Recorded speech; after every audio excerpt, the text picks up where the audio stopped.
Saya kalau backingan, saya yang paling jauh dari backingan. Ya kalau backingan saya jauh banget. Apa alasan saya menang? Yang pertama karena saya benar. Ya, itu yang paling kuat sekali ya. Yang kedua karena saya punya pengacara yang bagus yang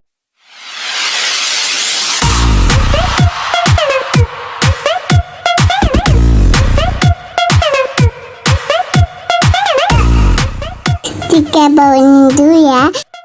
Ada. karena nggak ada musim dinginnya. Kalau di Jepang, Hong Kong kan lagi musim dingin, di Eropa lagi musim dingin, dan itu nggak baik untuk anak-anak saya ya. Dan nggak enak sih sebenarnya, orang Indonesia sukanya winter, tapi sebenarnya kalau di winter itu nggak bisa ngapa-ngapain.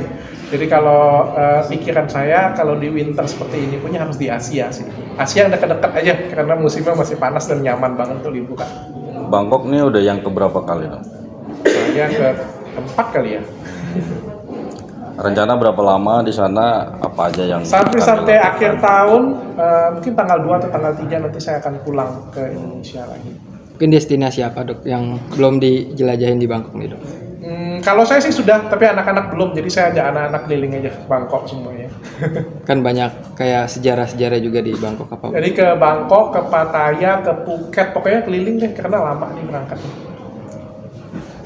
Jadi refreshing juga ya setelah beberapa Benar, refreshing, healing dari semua masalah yang ada. Tapi sebenarnya ini aja saya sudah senang banget sih, dari hasil keputusan sidang 2 kali dan ditambah dengan dapat penghargaan aja itu sudah healing yang luar biasa banget sih. Sehingga akhirnya ya saya bilang dengan pengacara saya juga, untuk apa sih kita gugat lagi? Kayak misalnya Mbak KP, kita mau gugat lagi juga untuk apa?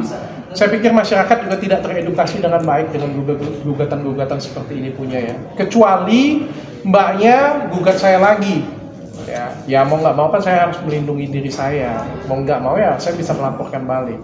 Ya saya rencananya tidak akan melaporkan gugatan atau banding dengan si abang mantan. Tapi kalau dianya banding ya saya siap terima. Tapi pikir-pikirlah bang, saya sudah 3-0 bang. Jangan sampai jadi 4-0 bang, malu bang. Tapi dok, setidaknya ketika gugat balik atau strike back ini kan artinya membersihkan nama yang selama ini orang akan berpikiran bahwa Dr. Richard itu seperti ini gitu, ada hal negatif, artinya membersihkan ketika gugat balik.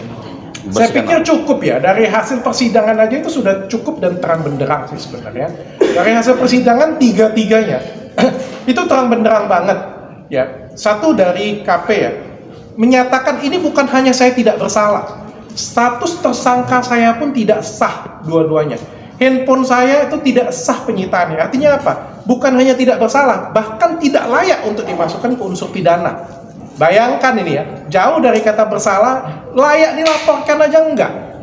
Itu yang ketiga nih, yang si abang nih, ya, menimbangnya ini saya baca nih.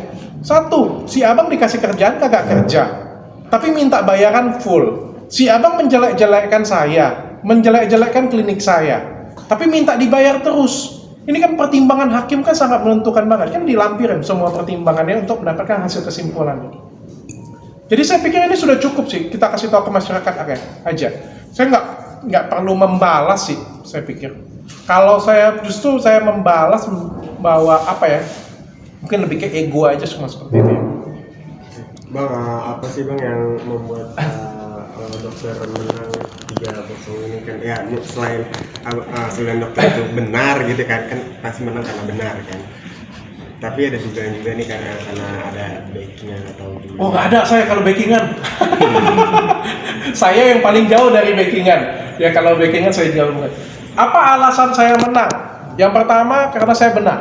Ya itu yang paling kuat sekali ya. Yang kedua karena saya punya pengacara yang bagus yang belain saya bagus banget ya.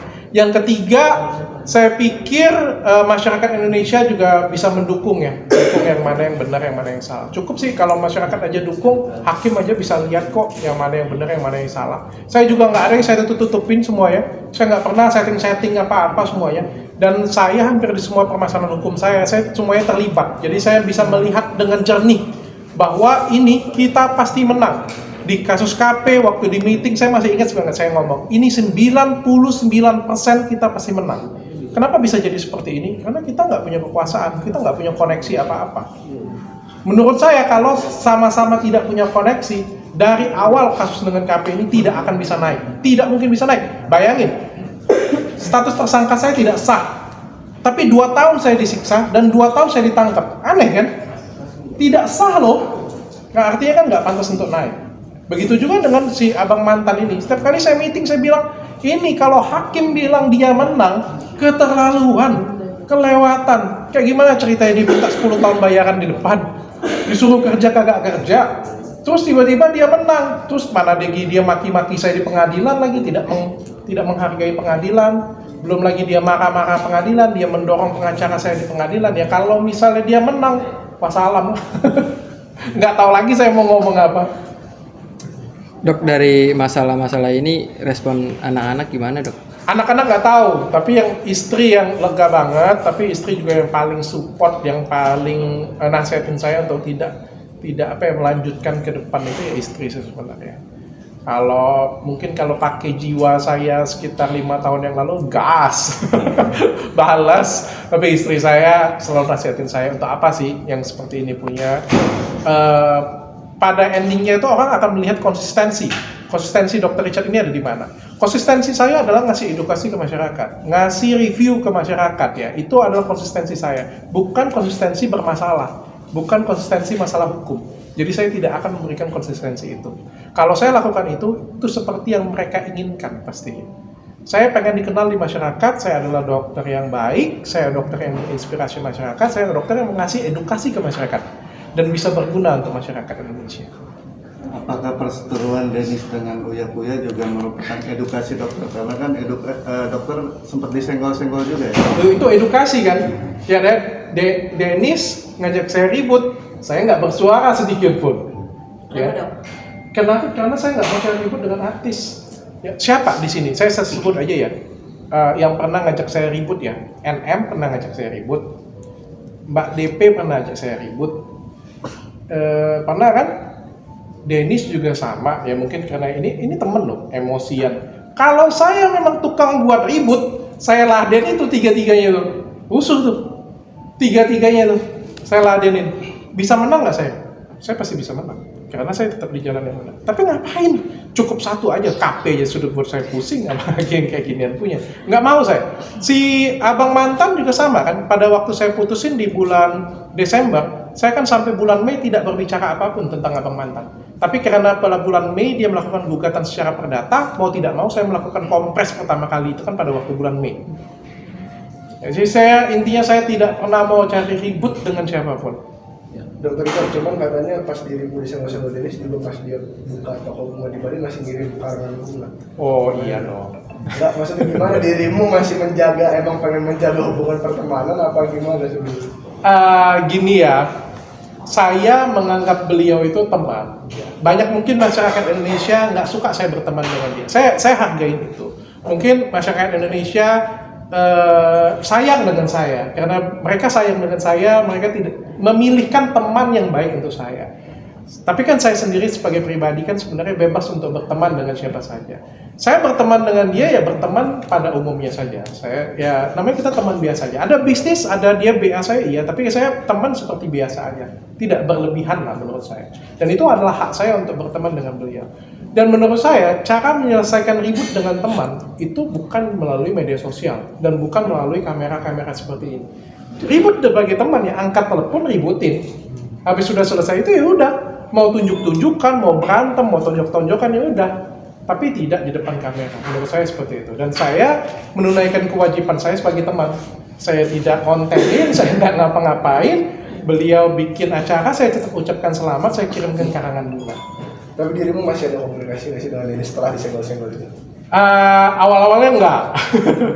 Beliau kalau lagi marah kan agak sensitif ya, jadi saya menyingkir aja dulu. Tapi sekarang itu udah ada lagi? Sudah mulai ada komunikasi pelan-pelan gitu. Dia kan sudah mulai kalem. Penyebabnya apa sih dok? Bisa terus sesama teman?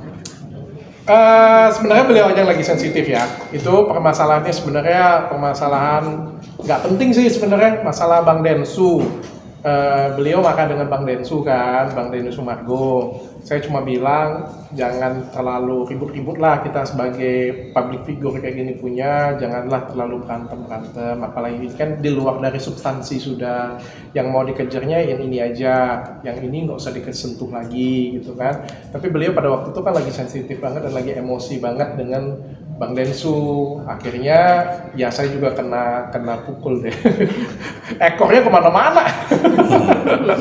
Selalu begitu. Enggak tahu ya, mungkin kan beliau lagi emosian sih sebenarnya. Kalau saya sih ya berusaha mengerti aja mas, saya kan cowok, berusaha ngerti aja. Tapi dirimu kesal juga nggak sih pas pertama kali ngeliat sempet kayak disenggol-senggol, kok gue Awal-awal kesel, tapi kan karena saya juga sudah lebih dewasa dari dia, juga saya juga kalem aja lah, dan saya juga nggak pengen cari masalah sih di dunia permedsosan lagi mas. Kayaknya dirimu doang satu-satunya yang kuat bertahan berteman sama dia. Karena Uya udah mundur ya. Uya udah mundur. Yang lain perlahan-lahan mundur nih, kayak dirimu doang yang bertahan. Gimana? Bisa tipsnya apa mungkin? Tanya beliau ya, karena kalau saya berteman tulus dengan siapa aja. Saya berteman tulus dengan siapa saja. Saya tidak mengharapkan apa-apa sih. Tapi memang di dunia permedsosan ini teman dan lawan tuh cukup unik ya di dunia selebriti ini ya. Tapi menguntungkan atau merugikan nggak sih dok disenggol-senggol gitu? Pasti merugikan lah. Kalau bagi saya itu pasti merugikan banget. Tapi kan bagi orang lain kan beritanya mungkin naik, kan menguntungkan. Tapi kalau bagi saya nggak suka diberitakan sesuatu hal yang negatif untuk diri saya. Kadang-kadang tuh kalau ada berita aja ya, beritain saya tuh dengan judul yang jelek aja itu saya bisa tegur sampai ke Pemretnya, karena saya nggak suka diberitakan yang negatif ya, karena saya itu mengejar sesuatu hal yang positif untuk masyarakat. Saya pengen berguna untuk masyarakat, bukan untuk ngasih contoh yang jelek untuk masyarakat. Pengaruh bisnis ya dok? Oh enggak, untuk sekarang enggak. Masyarakat sudah cukup pintar.